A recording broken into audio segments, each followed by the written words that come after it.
Somewhere between the last conscious thought of the day and the first light of morning, something extraordinary happens inside your skull.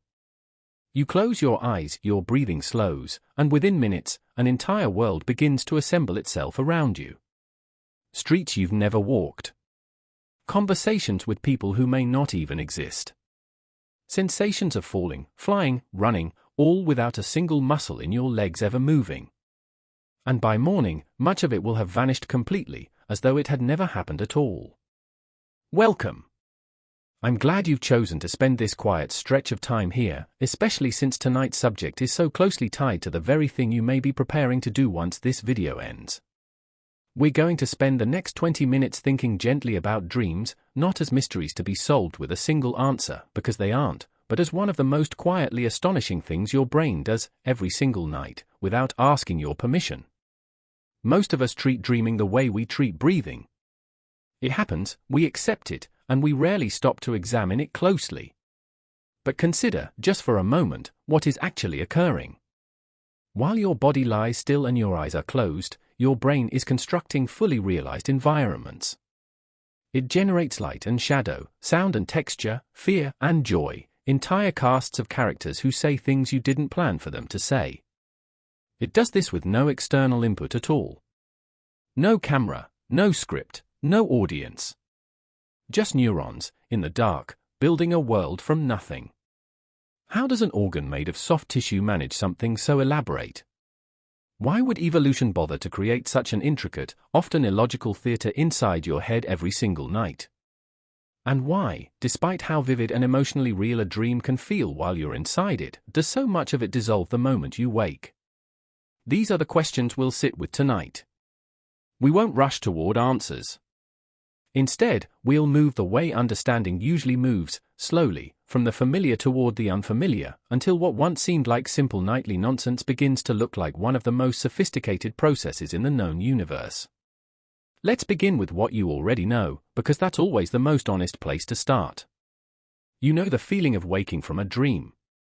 Perhaps it's the lingering unease of being chased by something you couldn't quite see. Perhaps it's the strange comfort of a conversation with someone who has passed away, a conversation that felt, in the moment, completely real. Perhaps it's simply the disorientation of waking and not immediately knowing which version of reality you're in, the one you just left, or the one you've returned to. Most people assume dreams are a kind of leftover noise. Static from a resting brain. A meaningless byproduct of being unconscious, the mental equivalent of your stomach gurgling while you sleep. This was, for a long time, a perfectly reasonable assumption, because dreams seem to defy logic. They jump between locations without transition. They allow you to be in two places at once, or to recognize someone even though they look nothing like themselves. If dreams were truly meaningful messages or careful productions, surely they would make more sense. But here is where the assumption begins to break down. When researchers started studying sleep more carefully, beginning in the middle of the 20th century, they discovered something that didn't fit the idea of meaningless static at all. They found that the brain, during certain stages of sleep, becomes almost as electrically active as it is while awake. Not dim, not quiet, not idling, active.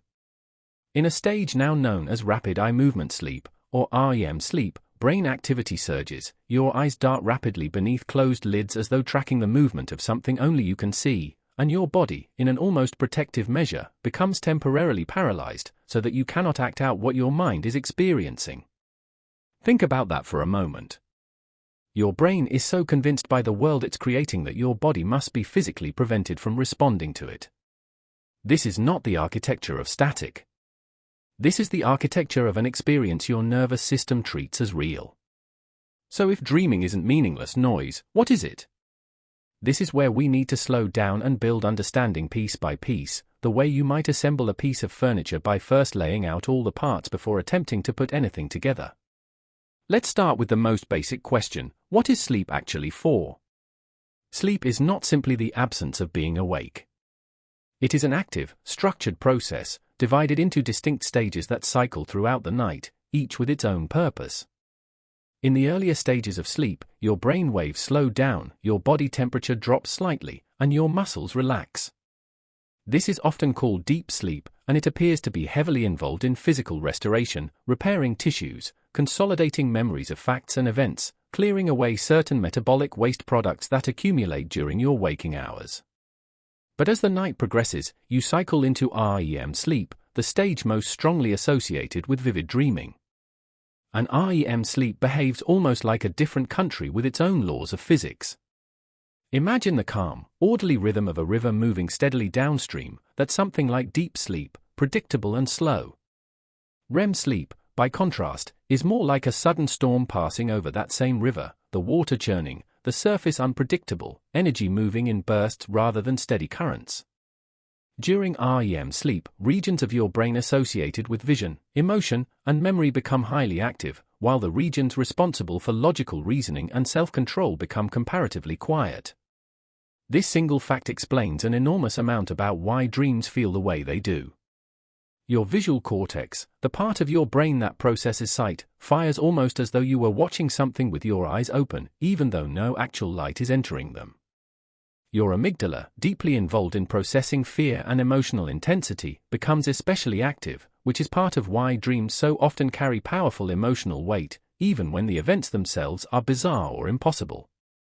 Meanwhile, your prefrontal cortex, the region responsible for critical thinking, for noticing when something doesn't add up, quiets down substantially. This is why, in a dream, you can be having a conversation with your childhood teacher in a building that doesn't exist, dressed in clothing from a decade that has nothing to do with the present moment, and not once pause to think, this is strange. The part of your brain whose job it is to flag inconsistencies has, for the moment, gone quiet.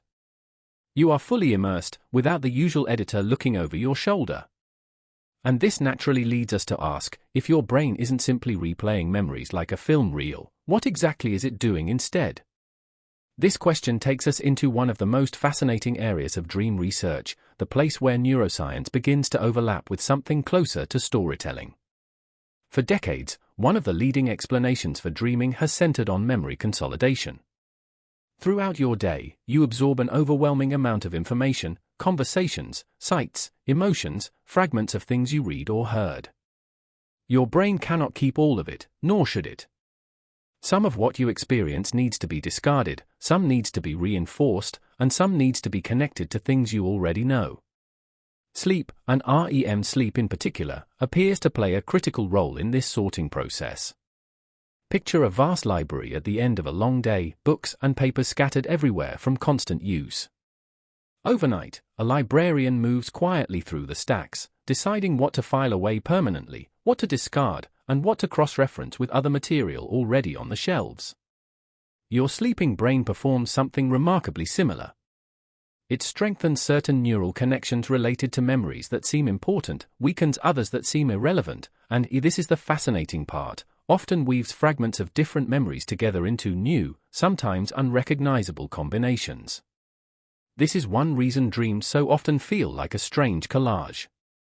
A coworker you spoke with yesterday might appear in a setting from your childhood home. An anxiety about an upcoming deadline might transform into a dream about being unprepared for an exam you took years ago. Your brain isn't randomly malfunctioning. It's actively searching for patterns, testing connections between old and new information, and in doing so, occasionally produces combinations that feel surreal to your waking mind but make a strange kind of associative sense to the sleeping one. But memory consolidation alone doesn't fully explain dreaming, because it doesn't account for the emotional intensity, the narrative quality, the sense that you are a character moving through a story rather than simply observing disconnected images. This has led researchers toward another compelling idea, that dreaming may also serve as a kind of emotional rehearsal. Consider how often dreams involve some version of threat, conflict, or uncertainty, being chased, being unprepared, losing something important, facing a confrontation. One influential idea suggests that dreaming gives your brain a safe, low-stakes environment in which to simulate difficult or threatening situations. In a dream, you can practice fear, practice problem-solving, practice navigating social tension, all without any real-world consequence. If this is even partly true, dreaming may function something like a flight simulator for emotional life, allowing your mind to rehearse responses to challenges before you ever have to face anything similar while awake. This idea becomes even more compelling when we consider how dreams often intensify during periods of stress or major life transition. People navigating grief, anxiety, or significant change frequently report more vivid, more emotionally charged dreams. It's as though the brain, recognizing that the waking mind is under heavier strain, increases its overnight rehearsal sessions, trying to help you process what you cannot fully process during the busyness of daylight hours. What's particularly remarkable is how this connects back to the brain regions we discussed earlier. With your prefrontal cortex quieted and your amygdala heightened, your sleeping brain can fully immerse you in emotional scenarios without the usual restraint of logical evaluation getting in the way. You feel the fear of being chased as though it were entirely real, because in that moment, as far as your nervous system is concerned, it is. And this raises another question worth sitting with. If dreams are doing something this important, sorting memory, rehearsing emotion, why do we forget so much of what we dream? You might spend what feels like hours inside an elaborate dream narrative, only to wake and find it slipping away within minutes, sometimes seconds, as though it were sand running through your fingers. The answer seems to lie, once again, in the particular chemistry of REM sleep. During this stage, levels of a neurotransmitter called norepinephrine, which plays an important role in forming and retrieving memories, drop significantly. Your brain is essentially running its dream production with the memory recording function turned down very low. This may be intentional rather than accidental. If your brain fully recorded every dream with the same clarity as your waking experiences, you might struggle to distinguish dream memories from real ones, a confusion that would be deeply disorienting and potentially difficult to navigate. Instead, your brain seems to favor extracting whatever useful patterns or emotional processing it needs from the dream, while discarding the specific narrative details, much like a cook who tastes a sauce repeatedly while preparing it, adjusting and refining, but has no need to remember every single taste once the dish is finished and served. The process mattered. The specific details of the process do not need to be preserved.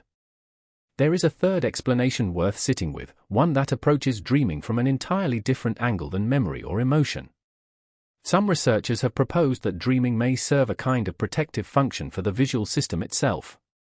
Consider what happens to your eyes during sleep. For hours at a time, they receive no visual input whatsoever. The world goes dark, and the optical machinery that spends your entire waking life processing light, color, and movement suddenly has nothing to do. According to this idea, your brain may generate vivid, visually rich dream imagery partly to keep these visual circuits active, exercised, and ready, much the way a musician might continue moving their fingers through familiar patterns even when no instrument is in the room, simply to keep the skill from fading. This might sound like a small, almost mechanical explanation compared to the emotional depth of dreaming, but it's a useful reminder that the brain is not a single system with a single purpose.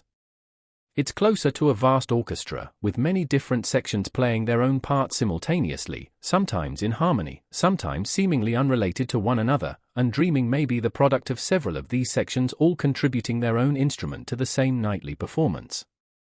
This raises a natural question: if dreaming serves several purposes at once, why does it so often take the form of a story, complete with characters, settings, and a sequence of events, rather than simply presenting disconnected images or emotions? Why does your brain bother with narrative at all? Here we arrive at something deeply rooted in what it means to be human. Long before written language existed, before anyone could record an experience for someone else to read later, human beings were already telling each other stories. Around fires, in shared shelters, across generations, knowledge and memory and warning were passed along not as lists of facts but as narratives, because narratives are simply easier for a human mind to hold onto. A story has structure. It has cause and effect, characters we can care about, tension that resolves. Your brain, shaped by countless generations of ancestors who communicated and remembered this way, may simply default to storytelling as its most natural mode of organizing experience, even when there is no one else around to tell the story to. Seen this way, a dream is not so different from the kind of story your mind tells itself while awake, the quiet narration that runs beneath your daily thoughts, explaining your choices to yourself, replaying conversations, imagining how tomorrow might unfold. Dreaming may simply be that same storytelling instinct, freed from the constraints of waking logic and given full creative control for a few hours each night. This naturally brings us to a deeper, more reflective layer of this subject, because dreaming touches not only neuroscience but our very understanding of consciousness itself. When you dream, who exactly is experiencing it? You are not consciously deciding what will happen next, and yet there is undeniably a sense of you inside the dream, making choices, reacting, feeling surprised or afraid or relieved. Some researchers describe this as a kind of default mode of consciousness, a baseline state of self-awareness that persists even when the more deliberate, decision-making aspects of your mind have gone quiet. This idea connects to one of the more extraordinary phenomena within dream research, lucid dreaming, the experience of becoming aware, while still inside a dream, that you are in fact dreaming. In these rare and fascinating states, certain regions of the prefrontal cortex, the very ones that typically quiet down during REM sleep, become reactivated, even while the dream itself continues. It's as though a sliver of waking awareness slips quietly back into the theater while the performance is still underway, allowing the dreamer to recognize the constructed nature of the experience, and in some cases, to deliberately influence what happens next. Lucid dreaming offers researchers a remarkable window into the architecture of consciousness, because it demonstrates that dreaming and waking awareness are not entirely separate states, but exist along a kind of spectrum. Your brain does not have a single switch that flips between awake and asleep. Instead, different regions and different functions can shift in and out of activity somewhat independently, producing states like lucid dreaming, sleepwalking, or that hazy, dreamlike awareness you sometimes experience in the moments just before fully waking. It's worth pausing here to ask whether this experience belongs to humans alone, or whether other creatures share something similar. Watch a sleeping dog closely sometime, and you may notice its paws twitching, soft sounds escaping its throat, its eyes moving rapidly beneath closed lids, the same telltale signs of REM sleep that occur in humans. Researchers studying rats have found something even more specific. In one well-known study, rats were trained to run a particular maze while electrical activity in their brains was carefully recorded. Later, while the rats slept, researchers detected strikingly similar patterns of neural firing, as though the animals were running the maze again in their sleep, step by step, in the same order they had run it while awake. This doesn't prove that a rat experiences something like a human dream, complete with conscious awareness and a felt sense of self, but it does suggest that the underlying mechanism, the replaying and reorganizing of recent experience during sleep, is not unique to us. It may be a deeply ancient feature of how nervous systems work, shared across countless species that branched off from common ancestors long before anything resembling human consciousness existed. This shifts the way we might think about dreaming. Rather than a uniquely human gift, bestowed upon us alone, it begins to look like a fundamental property of complex nervous systems in general, one that simply became more elaborate, more narrative, more emotionally layered as brains themselves became more complex. Your dreams may be, in some sense, a more intricate cousin of whatever a sleeping bird or sleeping octopus experiences, built from the same basic biological foundation but dressed in the particular furniture of human memory, language, and imagination. There's also something worth noting about how dreaming changes across a single human life. Infants, remarkably, spend a far greater proportion of their sleep in REM than adults do, sometimes as much as half of their total sleep time during the earliest months of life, compared to roughly a fifth for a typical adult. Researchers don't know with certainty why this is, but one compelling idea suggests that this heightened REM activity may help wire the developing brain, reinforcing connections between neurons during a period when an enormous amount of learning, even before a single conscious memory is formed, is taking place. In this light, dreaming in infancy may have less to do with narrative or rehearsal, since infants haven't yet accumulated the kind of experiences that populate adult dreams, and more to do with the basic architectural construction of the brain itself, like scaffolding being assembled before a building has any furniture inside it. As we age further, dream patterns shift again. Children's dreams often become more narratively complex as language and imagination develop. Older adults frequently report dreaming less vividly or remembering less of what they dream, which may relate to changes in sleep architecture that come with age, including reduced overall time spent in REM sleep. Across an entire lifetime, then, dreaming is not a fixed phenomenon but a changing one, closely tied to whatever the brain happens to be building, processing, or maintaining at each particular stage of life. And this raises another question worth sitting with. If dreaming is meant to rehearse emotion in a protected space, why do some dreams feel less like gentle rehearsal and more like genuine ordeals? Nightmares, those dreams so vivid and distressing that they jolt you awake, heart pounding, sheets damp with sweat, seem at first to contradict the idea of dreaming as something restorative or protective. Why would a system designed to help you process emotion produce experiences that leave you shaken rather than soothed? One possibility is that nightmares represent the same emotional rehearsal system working exactly as intended, simply tuned to an unusually high intensity. If your waking life has recently involved real danger, real loss, or real unresolved fear, the rehearsal your brain stages overnight may need to match that intensity in order to be useful at all. A fire drill conducted too gently teaches very little. There is some evidence that people who have experienced significant trauma report nightmares that directly echo the traumatic event, suggesting the brain may be attempting, sometimes unsuccessfully, to process an experience that was simply too overwhelming to fully resolve in a single pass. In these cases, the same machinery that helps most of us quietly work through ordinary anxieties can become caught in a kind of loop, replaying distress without managing to soften it, which is part of why severe or recurring nightmares are taken seriously as something worth discussing with a doctor or therapist rather than dismissed as simply unpleasant. Recurring dreams, the kind that return again and again across months or even years, often built around a similar setting or a similar sense of being unprepared or pursued, offer another intriguing thread to follow.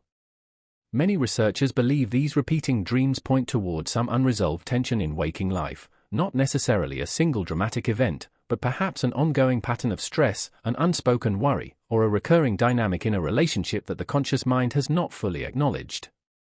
The dream returns, in this view, much like a recurring ache in the body, less a message in need of decoding and more a signal that something in your waking life continues to require attention.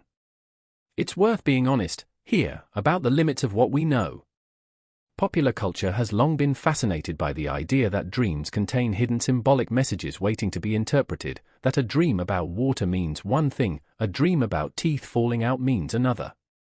Contemporary sleep science treats these claims with considerable caution. While dreams clearly draw on deeply personal material, your own memories, your own anxieties, your own relationships, there is little reliable evidence for the kind of universal symbolic dictionary that popular dream interpretation guides often promise. A far more grounded approach treats each dream as personal and contextual, worth reflecting on in light of your own particular circumstances, rather than decoded according to a fixed, one-size-fits-all formula. What does all of this tell us, when we step back and look at the larger picture?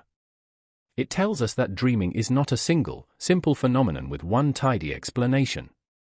It is, instead, an intersection of multiple processes happening simultaneously: memory consolidation sorting through the day's experiences, emotional systems rehearsing difficult scenarios in a protected space, visual and narrative systems generating immersive, story-like experiences, and a flickering, shifting form of self-awareness moving through all of it. Perhaps what's most remarkable is how universal this experience is. Every human being who has ever lived, across every culture, every era, every corner of the world, has shared this same nightly experience of constructing entire worlds from nothing but neural activity.